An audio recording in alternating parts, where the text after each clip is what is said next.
Ok, seguimos en el primer viaje misionero de Pablo. Empezamos en Chipre y pasamos a Panfilia y Antioquía, aquí me equivoqué, Antioquía de Prisidia se llama, Antioquía de Prisidia. Bueno, y para eso vamos a revisar lo que dice la carta el Evangelio de Lucas, el Evangelio de los Apóstoles, los Hechos. Así que, por favor, si tienen a la mano su Biblia, puedan abrir Hechos.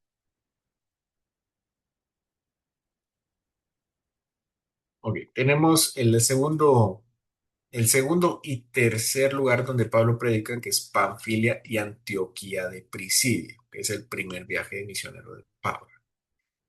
En nuestra ruta habíamos mencionado que Pablo pues, había estado en Damasco, fue al desierto, aquí a Arabia, regresa, después regresa a Jerusalén, tiene una conversación con Pedro, con Santiago, con Jacobo, y solo a ellos mira, y ahí está durante 15 días, y después regresa aquí a Tarso.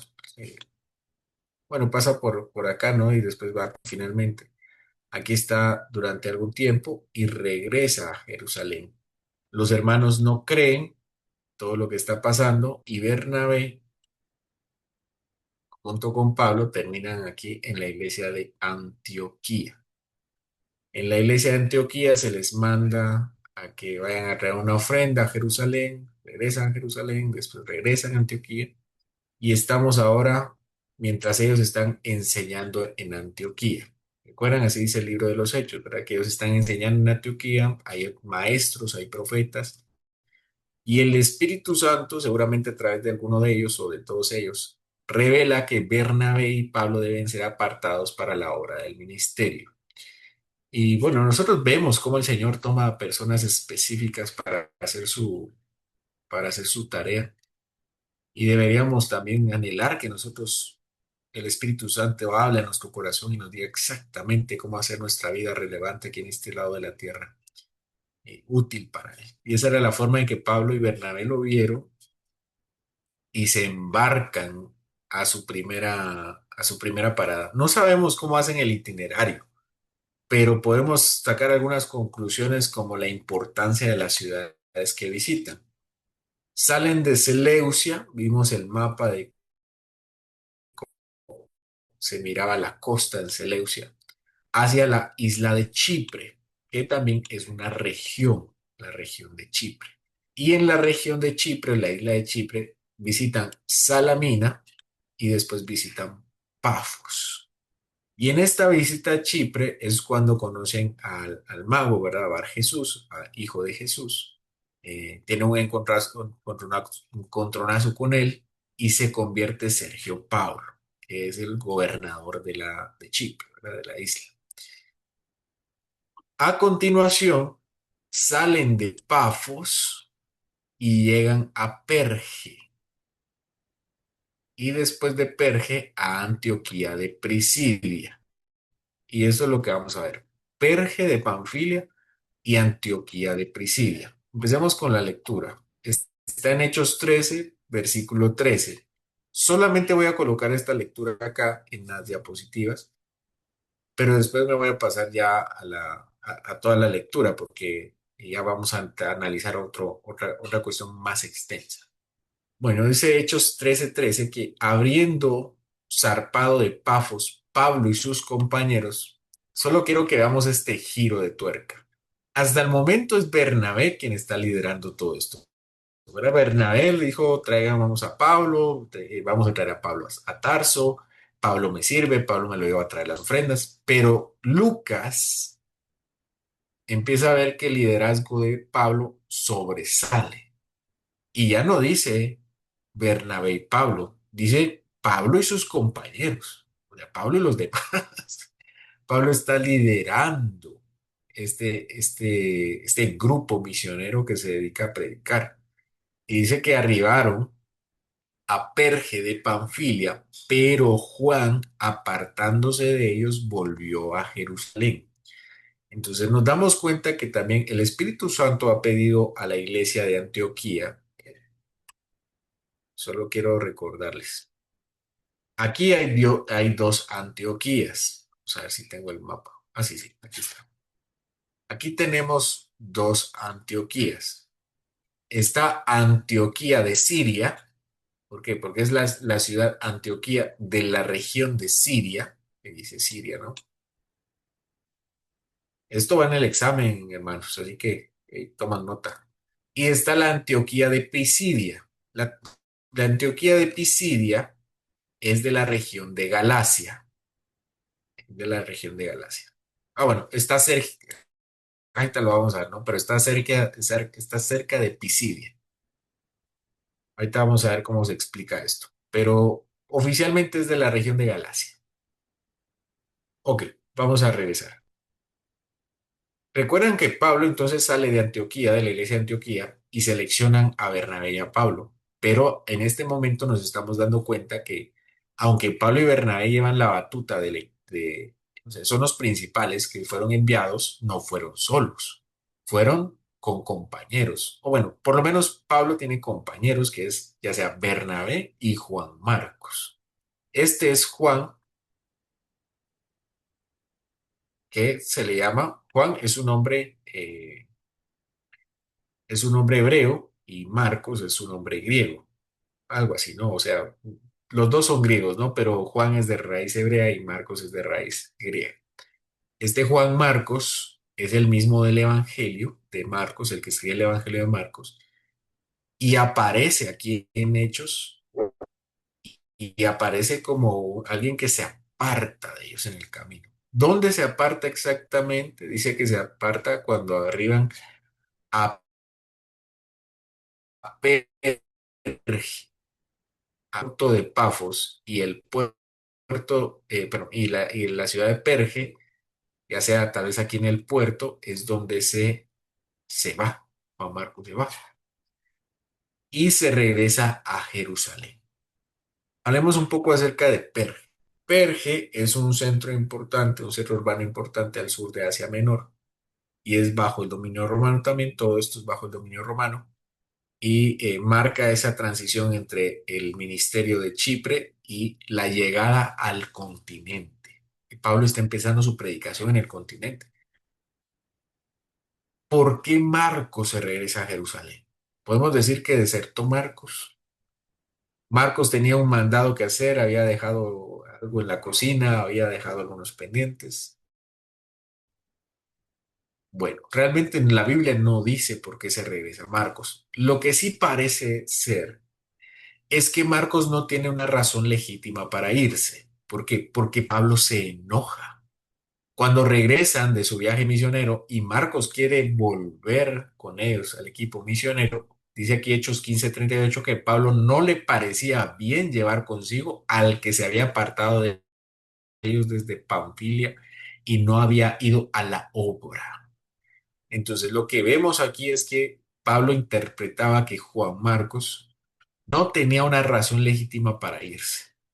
La razón, pues hay muchas razones, diferentes autores han dado diferentes propuestas. Yo creo, a la luz de lo que he leído acerca de Hechos y de Marcos y otras cartas, es que tal vez Marcos tenía miedo. El hecho de que él haya corrido desnudo, suponiendo que es el que tenía su manta y le dijeron, él también es amigo de Jesús y se fue corriendo desnudo, suponiendo que es él, probablemente Marcos, Juan Marcos siendo muy joven y habiendo visto todo lo que pasó con Bar Jesús y del puerto aquí para allá, dijo, tal vez esta no es tarea, me regreso a Jerusalén. Y ahí estaba su madre. Se recuerdan que la madre de Juan Marcos es la que tenía la iglesia donde fue a predicar, es donde llegó Pedro después de estar encarcelado. Entonces, puede ser que Juan Marcos era demasiado joven y le tuvo miedo. Suponiendo que le tenga miedo, vemos que el miedo termina siendo un pecado. A veces uno cree que porque lo siente no es pecado. No, si yo tengo miedo no es pecado porque pues, yo no es algo voluntario, no es algo que se siente. No, las emociones, estamos obligados a manejar nuestras emociones. Por eso el mandamiento a Josué es no temas, sé valiente. Ese es el mandamiento. Y el pecado constituye el no cumplirlo. Lo contrario de ser cobarde. Dios no nos ha dado un espíritu de cobardía, dice Pablo a Timoteo. Entonces, vemos que no es una justificación para dejar el ministerio. Si no mal recuerdo, el mismo Lucas lo dice acerca, tomando las palabras de nuestro Señor Jesús, ¿verdad? Nadie emprende un viaje sin darse cuenta todo lo que necesita para emprender. No recuerdo si es Lucas o Mateo, pero así dice, ¿no? La obra del ministerio, alguien que quiera emprender la obra del ministerio debe saber qué le va a costar. Construcción sin saber cuánto le va a costar. Y parece que eso es lo que le molesta a Pablo. Sin embargo, Marcos se redime. Por redime no me refiero a su salvación, sino a que se arrepiente de una forma visible, al punto que el mismo Pablo acepta su reinserción en el ministerio. Lo vamos a ver más adelante, pero Marcos reaparece junto a Bernabé. Al final por él se pelean y se separan y Bernabé se va con Juan Marcos. Entonces, Marcos sí es su obra del ministerio, pero sin Pablo. Eso ya vamos a ver en un momento. Y Pablo, aunque estaba enojado, al final de su vida, se vuelve a referir a Juan Marcos y lo dice que Marcos es útil para el ministerio. Esto está en 2 de Timoteo 4:11. Segunda de Timoteo, segunda de Timoteo es la última carta de Pablo, es su despedida. Él dice aquí, yo ya acabé la carrera, ya he acabado mi cartucho, pero he guardado la fe.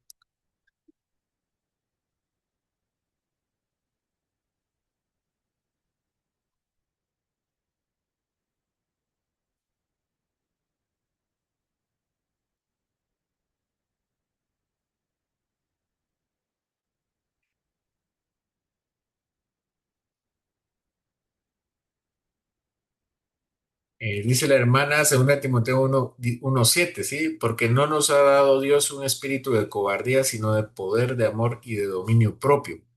Eso Pablo se lo escribe a Timoteo en sus últimos días. Y uno podría decir, bueno, Pablo es un cobarde porque está diciendo que se va a morir. No está diciendo, cuando dice que se va a morir, no lo dice porque tenga miedo, lo dice porque se va a morir.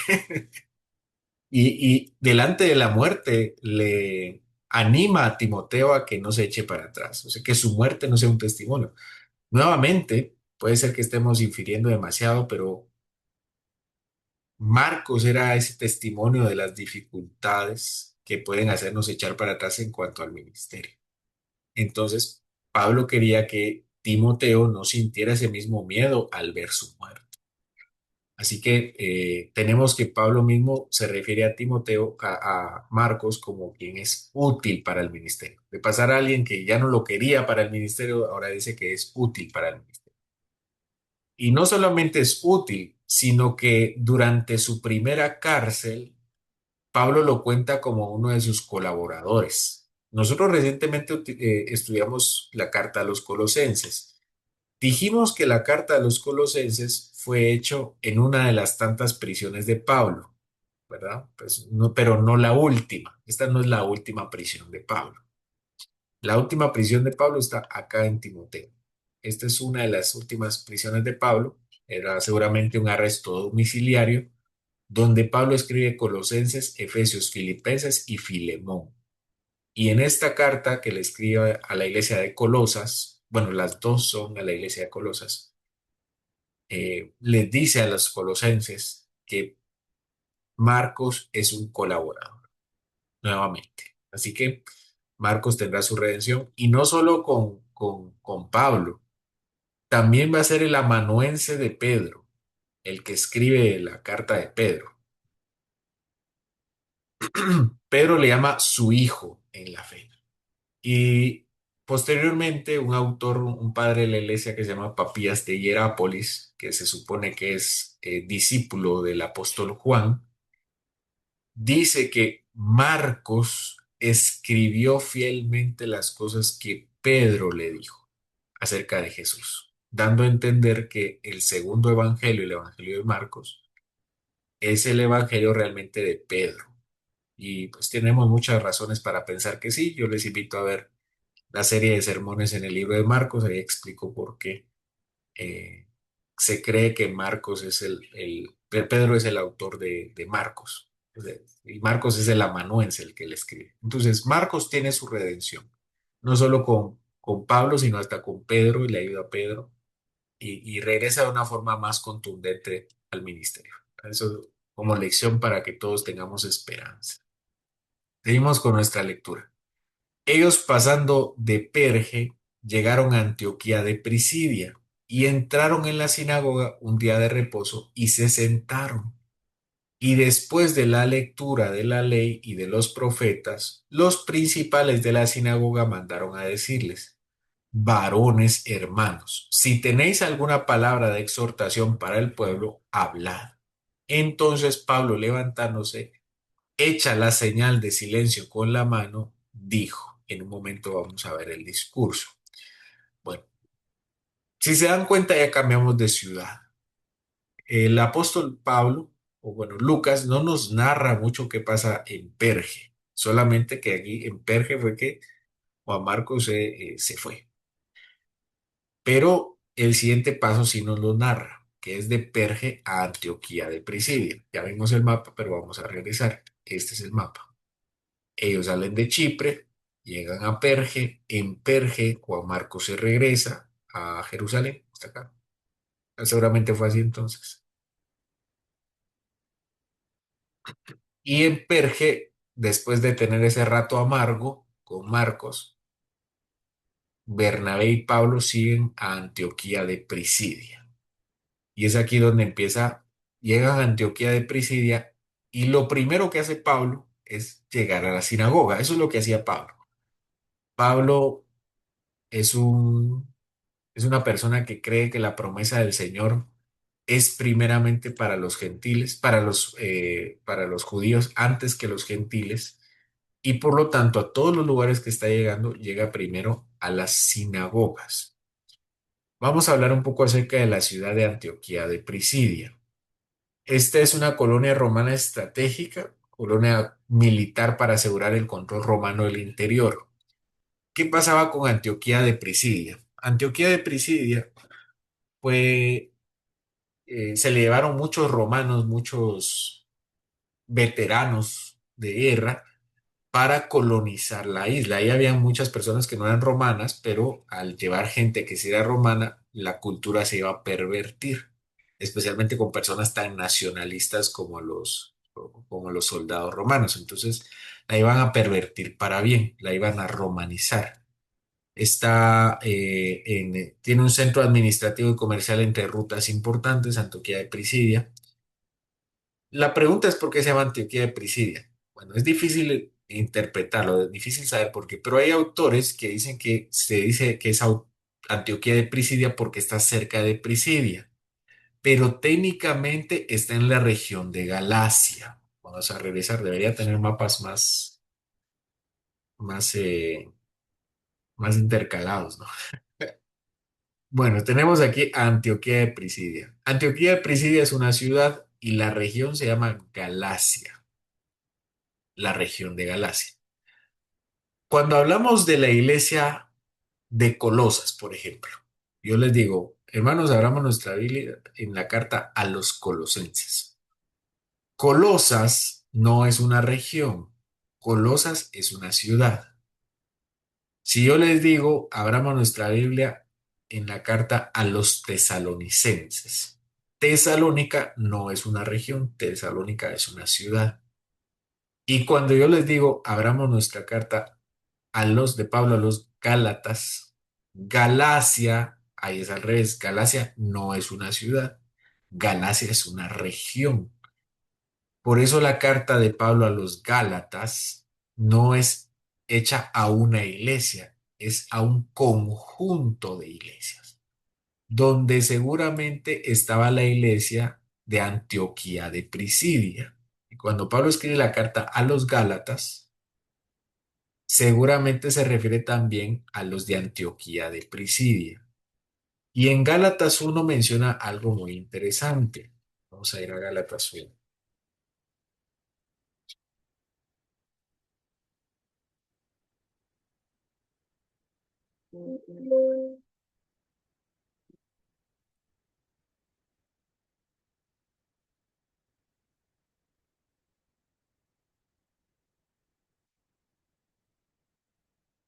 Me acompañan, hermanos, a Gálatas 4 es. Vamos a ver.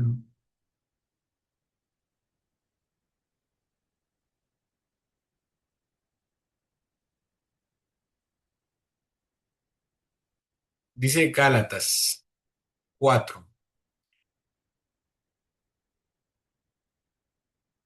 Dice, os ruego, hermanos, que os hagáis como yo, porque yo también me hice como vosotros. Ningún agravio me habéis hecho.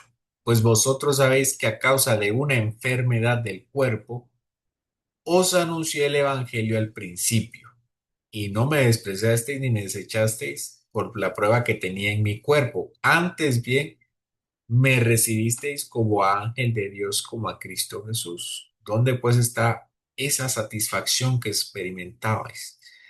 Entonces, lo que parece aquí es que Pablo, cuando va a la región de Antioquía de Prisidia, se enferma. Y puede ser que no sea parte de su itinerario y terminen quedándose en Antioquía más de la cuenta o terminen llegando sin tener tanto en mente que querían hacerlo, pero por la enfermedad. La enfermedad es una causa por la cual el Señor mueve a Pablo a predicar el Evangelio. Y Pablo entiende bien esa señal. Pablo sabe que a dónde va y como el Señor lo tenga, es una señal para que él predique. Eso es una forma muy hermosa de pensar, hermanos. Porque Pablo sabía que si estaba en la cárcel era porque el Señor quería a Pablo en la cárcel para predicar en la cárcel. Y si lo tenía de una forma era porque así lo tenía, lo quería tener él para hacer las cosas del ministerio. Él no veía las circunstancias como obstáculos, veía las circunstancias como oportunidades. Y el Señor abrió esa puerta en Galacia. Y no fue una ciudad, fue una región completa, empezando con la iglesia que se iba a formar en Antioquía de Pisidia. Bueno, vamos a ir a la lectura. Me faltan algunos datos de Antioquía de Pisidia. Antioquía de Pisidia tenía una cultura grecorromana, ¿verdad? Los griegos que ya existían, los veteranos romanos que estaban llegando y ya llevaban casi un siglo haciendo ese mestizaje cultural. Y tenemos la sinagoga activa en la que Pablo va a predicar. Y este es el escenario del primer gran discurso de Pablo. Hasta el momento no le hemos escuchado predicar a Pablo, o sea, nos estamos mal acostumbrando a mezclar todas las cartas y hechos de Pablo, pero esta es la primera predicación de Pablo que se registra. Pablo ya ha predicado, predicó en Arabia, predicó en Damasco, predicó en Jerusalén, predicó en Tarso, predicó en Sicilia, pero ahora se nos va a registrar su predicación. Vamos a seguir con la lectura. Si tienen su Biblia, pueden abrirla en Hechos capítulo 13. Y dice el versículo 14: ellos pasando de Perge llegaron a Antioquía de Prisidia y entraron a la sinagoga un día de reposo y se sentaron. Y después de la lectura de la ley y de los profetas, los principales de la sinagoga mandaron a decirles: varones hermanos, si tenéis alguna palabra de exhortación para el pueblo, hablad. Entonces Pablo, levantándose, hecha la señal de silencio con la mano, dijo. Bueno, antes de empezar propiamente con el discurso, en Antioquía de Prisidia, siendo griega y romana, también hay judíos y hay una buena cantidad de judíos. Y esta es una sinagoga consolidada, grande. Como veremos, los judíos tienen bastante influencia. Estos son seguramente los judíos que vinieron de la diáspora de Babilonia. Después de Babilonia, de Persia y todo eso, muchos judíos se sentaron en diferentes puntos y Antioquía de Prisidia era una de esas regiones, de esas ciudades. Y ya tenían una sinagoga. Pablo llega en el día de reposo, se sienta junto con Bernabé. Ellos por alguna razón identifican que Pablo es algún maestro o un visitante con autoridad y lo invitan a compartir una exhortación después de la lectura de la ley y de los profetas. ¿Cuál era la liturgia de la sinagoga? Recuerden, hermanos, que la palabra sinagoga no está en la ley de Moisés. La sinagoga no es una institución que Dios dio en la ley. La sinagoga es una convención. ¿Qué quiere decir esto? Que fue algo conveniente. Durante el tiempo que estuvieron en Persia, en Babilonia, y no había templo, ya no lo habían construido, empezaron a reunirse para tener eh, adoración informal, una adoración particular. Los sacerdotes, los levitas, dejaron ese oficio, no se esforzaron tanto en ese oficio y empezaron a levantarse maestros, que conocemos principalmente como fariseos. Y los fariseos eran los que enseñaban junto con los escribas. A veces los escribas, ya esto ya lo hablamos, ¿no? Pero los escribas, ser escriba no es una denominación, como si lo es ser fariseo, es una secta.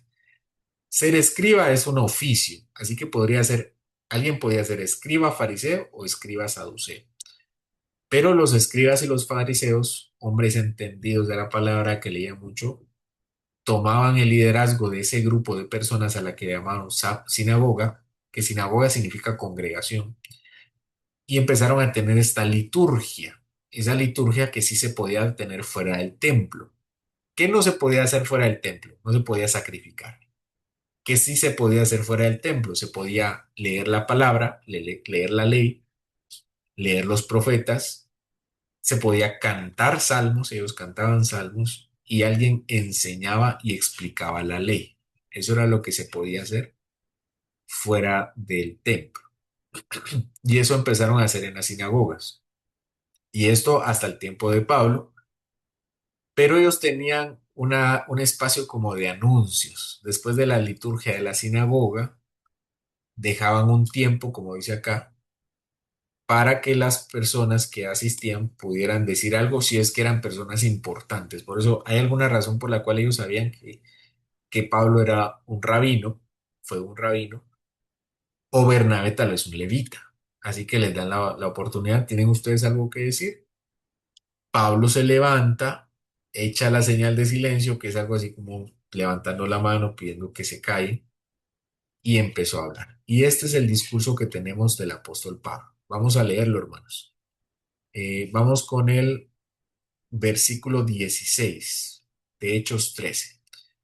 Entonces Pablo, levantándose, echa la señal de silencio con la mano, dijo: varones israelitas y los que teméis a Dios, oíd. El Dios de este pueblo de Israel escogió a nuestros padres y enalteció al pueblo, siendo ellos extranjeros en tierra de Egipto, y con brazo levantado los sacó de ella. Y por un tiempo como de 40 años los soportó en el desierto, y habiendo destruido 7 naciones en la tierra de Canaán, les dio herencia en su territorio, en herencia a su territorio. Después, como por 450 años, les dio jueces hasta el profeta Samuel. Luego pidieron rey y Dios le dio a Saúl, hijo de Cis, varón de la tribu de Benjamín, por 40 años. Quitado este, les levantó por rey a David, de quien dio también testimonio diciendo: he hallado a David, hijo de Isaí, varón conforme a mi corazón, quien hará todo lo que quiero, todo lo que yo quiero. De la descendencia de este y conforme a la promesa, Dios levantó a Jesús por Salvador a Israel.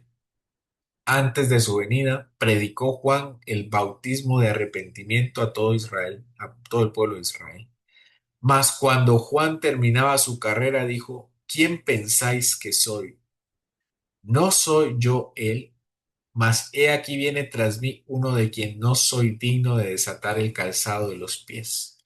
Varones hermanos, hijos del linaje de Abraham y los que entre vosotros teméis a Dios, a vosotros es enviada la palabra de esta salvación, porque los habitantes de Jerusalén y sus gobernantes, no conociendo a Jesús ni las palabras de los profetas que se leen todos los días de reposo, las cumplieron al condenarle, y sin hallar en él causa digna de muerte, pidieron a Pilato que se le matase. Y habiendo cumplido todas las cosas que de él estaban escritas, quitándolo del madero y lo pusieron en el sepulcro.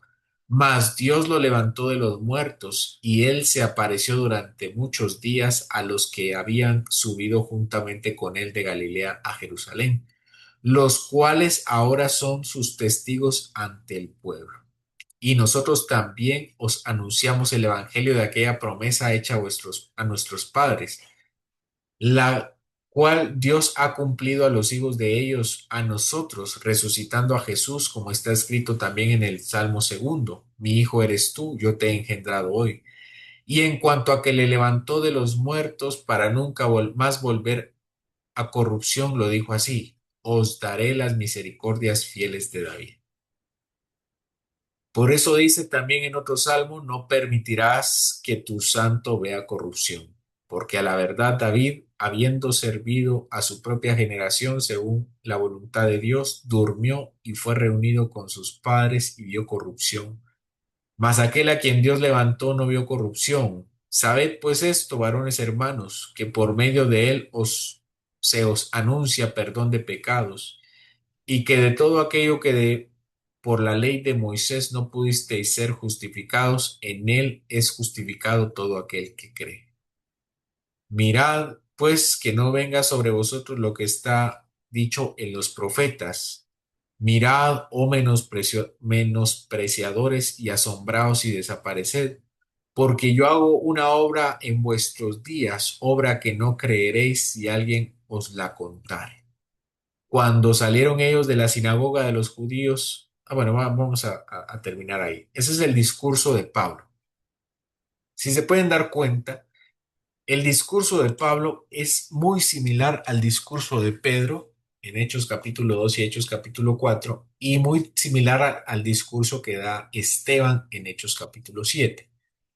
Parece que copia el estilo, no copia el sermón, pero copia el estilo. Pablo no tenía por qué copiar el sermón, si él es un hombre muy entendido en la genealogía, pero vemos eso. Vemos cómo Pablo cita los momentos importantes de la vida de Israel. A los que les estaba predicando eran judíos, así que necesitaban esa información, recordar esa información. ¿Qué información tenemos, por ejemplo? Vamos a regresar al versículo 17 en adelante. Dice que Dios escogió a Israel, a los padres, a sus padres. Ellos conocían quién son sus padres: Abraham, Isaac, Jacob. Y también se le llama padres a los que salen de la tierra de Egipto. Conocen la historia de cómo salen de Egipto, cómo llegan a Canaán, cómo impone jueces, cómo llega Samuel, y llega al punto principal, que Samuel es incapaz de ser el verdadero rey e Israel pide rey. Y eso enfatiza a Pablo. Pablo no solo no habla de Adán, no habla de Abraham, no habla de... habla de Abraham más adelante, pero quiere enfatizar que ellos son personas que tienen un rey que no están reconociendo, un pueblo ingobernable. Ellos pidieron un rey, Dios le dio un rey que era Saúl, pero él pecó y necesita levantar a un nuevo rey que es David. Y vean el versículo 22: he hallado a David, hijo de Isaí, varón conforme a mi corazón, quien hará todo lo que yo quiero. Y ese es el punto principal de la predicación de Pablo, en esta predicación de Pablo: hacer énfasis en David para trazar al nuevo rey. Dice el 27: de la descendencia de este y conforme a la promesa, Dios levantó a Jesús por Salvador a Israel. Él es el nuevo David. Antes de su venida, predicó Juan el bautismo de arrepentimiento a todo el pueblo de Israel. Y Juan terminaba su carrera y dijo: ¿quién pensáis que soy? No soy yo, él. ¿Quién él? El Mesías al que están esperando. Es seguro, puede ser que Pablo haya escuchado a Juan el Bautista, porque Juan el Bautista era un hombre muy importante en Jerusalén, donde fue instruido Pablo cuando era joven. Puede ser también que Pablo haya escuchado muchas cosas de Juan el Bautista el tiempo que estuvo con los discípulos en Jerusalén, esos 15 días que estuvo con ellos. Lo cierto es que Juan el Bautista tenía renombre entre los judíos, y su nombre pudo haber trascendido a los judíos de Jerusalén a otras regiones, y sabían de qué Juan estaba hablando, del hijo del sacerdote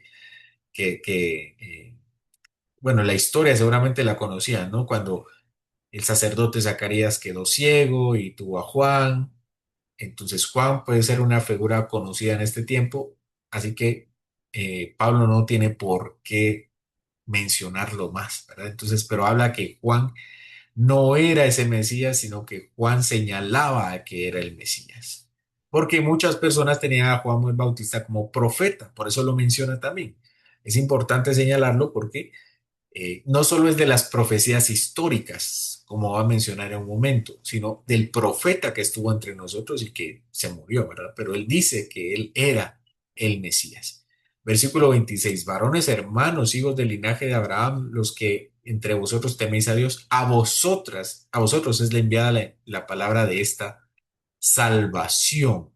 Los de Jerusalén y sus gobernantes rechazaron al Mesías, mataron al Mesías, pero de acuerdo a las profecías de los salmos, y menciona el Salmo 2 y el Salmo 16, dice que el reino debe ser heredado al Mesías y que el Mesías no puede ver corrupción, no puede, no puede ver el Seol, el infierno.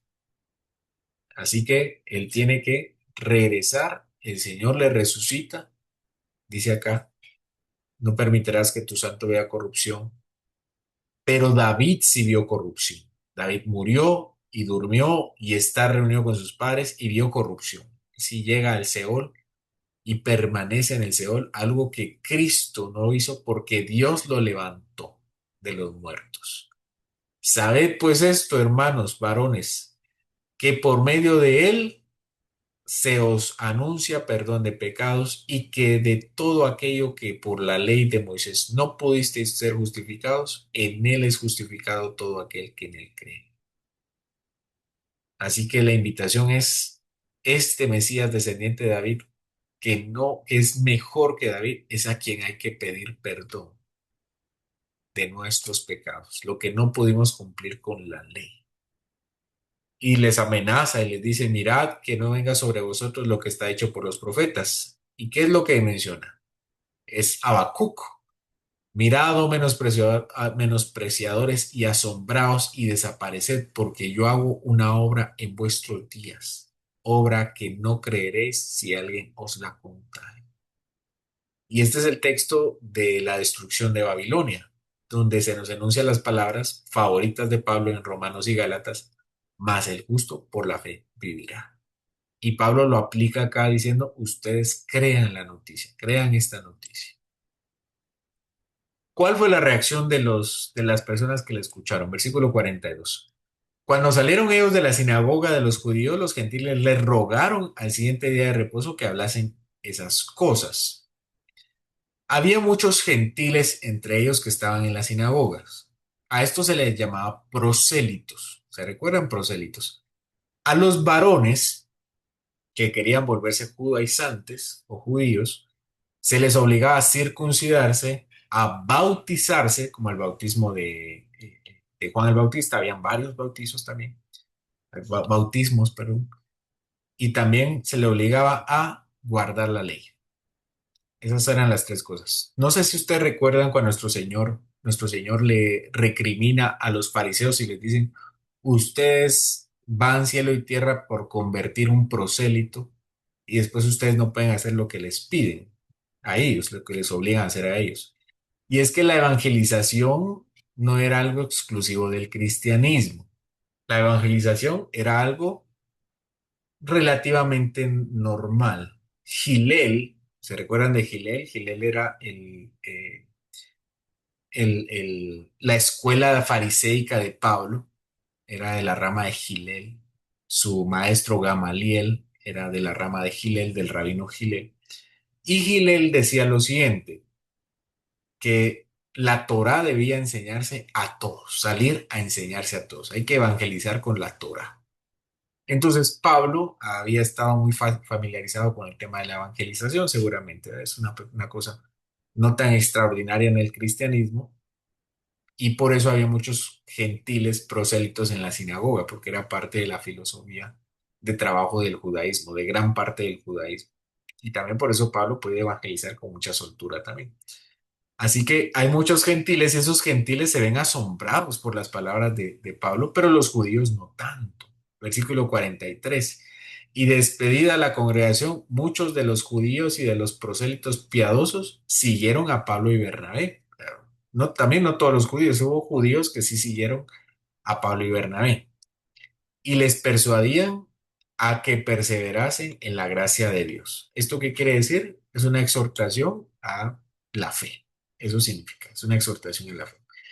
Al siguiente día de reposo, el próximo sábado, viernes sábado, se juntó casi toda la ciudad para oír la palabra de Dios. La popularidad de Pablo había crecido tanto, y es que, como les comento, los judíos tenían tanto peso por el hecho de haber llegado hace algún tiempo, por el peso económico que tenían, por su evangelización prosélita, que ahora dice Lucas que se juntó casi toda la ciudad para oír la palabra de Dios.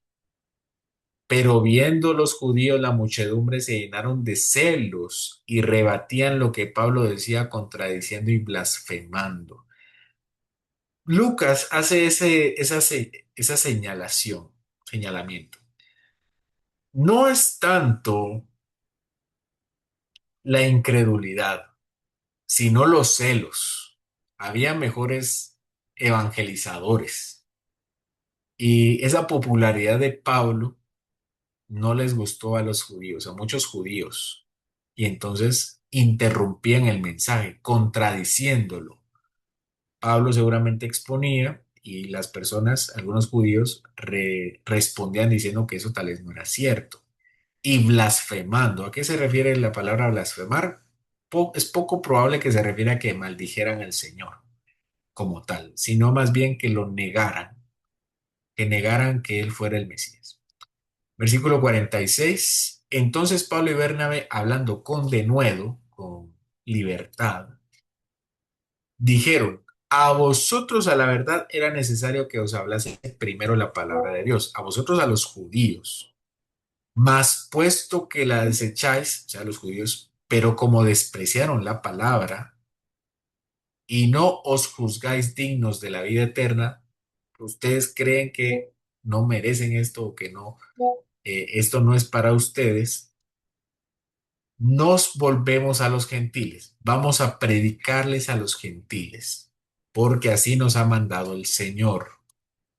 Te he puesto para luz de los gentiles, a fin de que seas para salvación hasta lo último de la tierra. Estos testimonios ya los vimos en la clase, ¿no?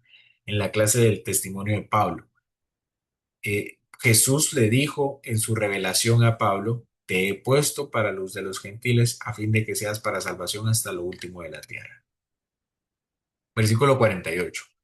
Los gentiles oyendo esto se regocijaban y glorificaban la palabra del Señor y creyeron todos los que estaban ordenados para vida eterna. Entonces, muchos o pocos, la mitad de la ciudad, menos de la mitad de la ciudad, los de la sinagoga o más de la sinagoga, creyeron exactamente los que el Señor había dispuesto que debían creer, ni más ni menos. Versículo 49, y la palabra del Señor se difundía por toda aquella provincia. ¿Qué provincia? Puede referirse. Bueno, es probable que no se refiera solamente a Antioquía, que era una ciudad, sino a Prisidia, que era la provincia cercana, y Galacia, el resto de ciudades de Galacia, especialmente Galacia del Sur. Y bueno, eso no sé si lo vamos a ver después, pero Galacia del Sur, para que lo tengan en mente. Así que Pablo siguió su trabajo, eh, bueno, pero en su trabajo en Antioquía hizo que el evangelio llegara a otras partes de la provincia. Es que Antioquía era tan importante que era una ciudad central y otras ciudades de Prisidia y de Galacia llegaban y convergían ahí. Entonces puede ser que esa predicación que Pablo hizo a los judíos y gentiles se regara finalmente por Prisidia y por Galacia. Entonces dice Pablo dice Lucas que se difundió por la provincia. Pero los judíos instigaron a mujeres piadosas y distinguidas y a los principales de la ciudad y levantaron persecución contra Pablo y Bernabé y los expulsaron de sus límites. Eso lo había mencionado también, que los judíos eran de tanta influencia que tenían influencia con mujeres piadosas, con esposas de altos principales. de príncipes, de jueces tal vez. Y por lo tanto también tenían influencia con los principales de la ciudad, los gobernantes de la ciudad. Y persiguieron a Pablo y a Bernabé, les prohibieron predicar y los sacaron de Antioquía de Prisidia. Versículo 51. Entonces, sacudiendo contra ellos el polvo de sus pies, llegaron a Iconio. Y los discípulos que estaban llenos de gozo y del Espíritu Santo. Esto que hacen es lo que el Señor ya había mandado a sus discípulos anteriormente, cuando estaba entre ellos en Jerusalén, en Judea. Les dijo que ellos fueran a predicar y que si alguien no les escuchaba, ¿se recuerdan de esa parte? Salieran, sacudieran los pies de sus calzados en señal de condena. Nosotros aquí ya predicamos y ellos no nos escucharon. Que Dios trate con ellos. Eso fue lo que hicieron. Aunque escucharon muchos, ellos se limpiaban el calzado de aquellos que no les escucharon, especialmente de los judíos que rechazaron. Y termina nuestro relato mandándonos a la siguiente ciudad, que no vamos a ver hoy, sino el siguiente miércoles, diciendo que estaban llenos de gozo y del Espíritu Santo. Los discípulos, no los 12, los discípulos se les dice a los cristianos en este contexto y estaban muy felices. Así que, bueno, ¿qué lecciones tenemos acerca de esta meditación? Pensemos primeramente en la disposición de Pablo a seguir adelante. Él no se ve retraído por lo que pasa con Bar Jesús, ni Bernabé tampoco, sino que siguen adelante en su itinerario. La segunda enseñanza podríamos hablar acerca de la enfermedad de Pablo. Pablo no miraba la enfermedad como un obstáculo. Si nosotros a veces así hacemos, ¿no? Si estamos enfermos, no podemos leer la Biblia, no podemos orar, no podemos ir a la iglesia. Hay ocasiones donde es necesario no contaminar, ¿no? Incluso recientemente nosotros hicimos una recomendación que hizo nuestro Ministerio de Salud, que es, si usted está enfermo de estos síntomas, trate de mantenerse alejado. Pero a veces es algo más sencillo. Me duele mi dedo, me duele mi cabeza, entonces no voy a la iglesia. Y Pablo no hacía eso. Eso tal vez lo hacía Marcos y por eso Pablo se enoja. Y seamos realistas, el trabajo de Marcos es que dejar nuestra vida para ir a predicar la palabra. Entonces debemos ser muy cuidadosos al juzgar a Juan Marcos. Nosotros dejamos al Señor por mucho menos que eso. Y Pablo es el testimonio, él se enfermó, pero dice en su testimonio Gálatas, ustedes saben, Gálatas, que mi enfermedad fue motivo para que yo les predicase. Así debemos ver nuestras circunstancias como motivos para seguir haciendo lo que el Señor nos manda. Otras formas en que podamos hacer lo que Dios nos manda, no obstáculos. El Señor no nos manda esos tipos de obstáculos, eso está en nuestra mente. En el Señor solo hay formas de glorificarlo. Una siguiente lección podría ser la misma respuesta que tienen los judíos y los gentiles. ¿Cómo recibimos la palabra del Señor? Hay quienes recibieron con mucha alegría al principio, pero después al ver la popularidad de Pablo se apagaron y rechazaron el mensaje. Y otros querían más y más y ellos estaban ansiosos, hermanos, ellos estaban ansiosos. Le pedían a Pablo que por favor les explicara, que Dios nos diera ese hambre por la palabra, de no querer eh, terminar el tiempo de estudio o de meditación que ustedes tengan o el culto, de cualquier cosa, pero no querer que termine porque tenemos hambre de la palabra. Esa es la respuesta que el Señor quiere, ¿no? Y al mismo tiempo, lo que espera de nosotros es que no rechacemos su mensaje. Ahí está el testimonio de Pablo, sacudiéndose sus pies junto con Bernabé. Ellos rechazaron el mensaje, rechazaron al Mesías, a ese prometido, a ese heredero de David, la promesa de David. Así que, bueno, dudas, comentarios, hermanos, antes de terminar. Estamos justamente en el tiempo.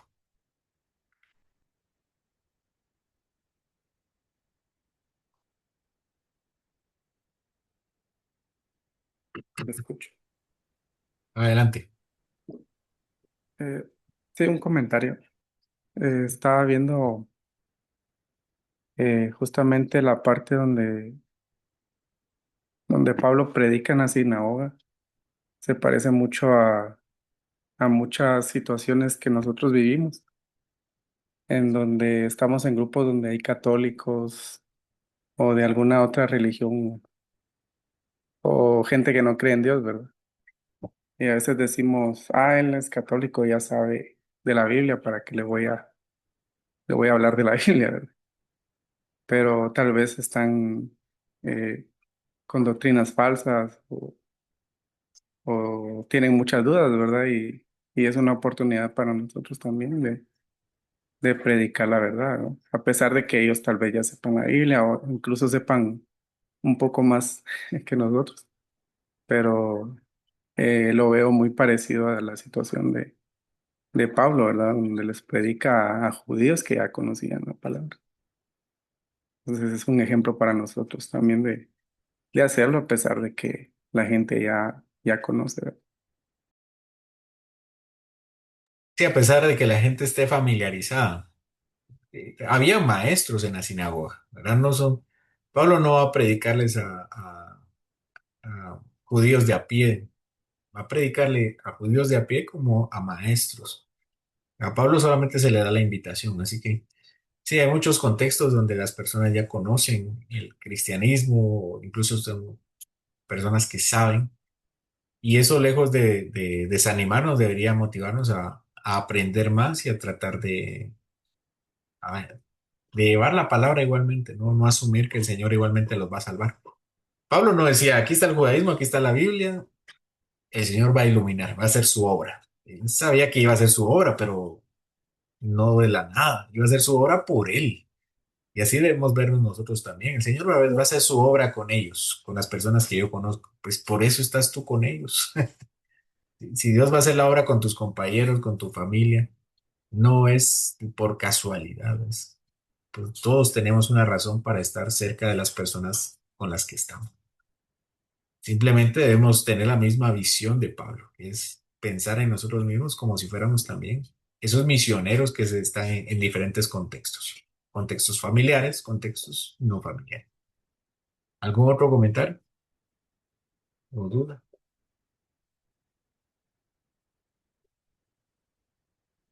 Bueno, vamos a dar por finalizada nuestra sesión entonces.